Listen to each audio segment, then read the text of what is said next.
That's what I do is I build. I was always very good at building. It was always my best thing. I think better than being president, I was maybe good at building. June 2017, the Trump White House began Infrastructure Week, promising a $1 trillion revamp of roads, bridges, physical structures around the country. And if you haven't seen the results, that's because there really aren't any. Now, on Sunday night, right here, there is the finale of MSNBC's docuseries American Swamp with our own Katy Tur and Jacob Soboroff looking at why, even with potential bipartisan backing, there's very little getting done on Trump's claims that he would fix America's crumbling roads and bridges and tunnels. And guess what? It's Friday night, and MSNBC correspondent Jacob Soboroff is right here on The Last Word. What did you find, and what will people see in the finale? In my home library here, Ari, it's good to see you on this Friday night.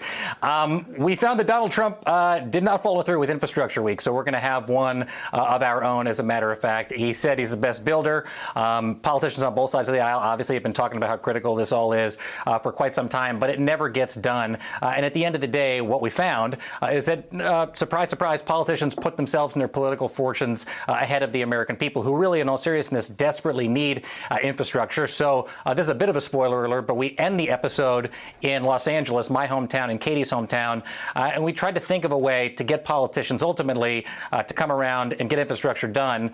This is what we came up with. Take a look at this. We're driving under 5 miles an hour on an interstate highway. You know what I think, honestly? Literally every member of Congress should have to sit in Los Angeles bumper-to-bumper traffic as punishment for not passing infrastructure. And then I think infrastructure would pass in 2 seconds. I think that would be defined as cruel and unusual punishment. We're crawling along the 10 freeway west of downtown Los Angeles. The problem here isn't crumbling roads. It's that there are just too many cars, a fact that Jacob and I are painfully aware of, having both grown up here.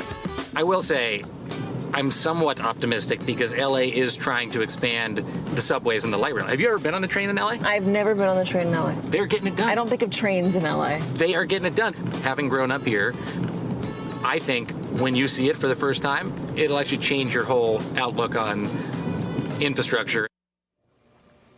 So we're not going to get all the members of Congress into a car and put them on the 10 freeway. But one thing that remarkably was very candid from Ken Buck, the congressman from Colorado. You'll hear it, the full thing in the episode. But he told Katy it doesn't pay to actually stick your neck out and get anything done here.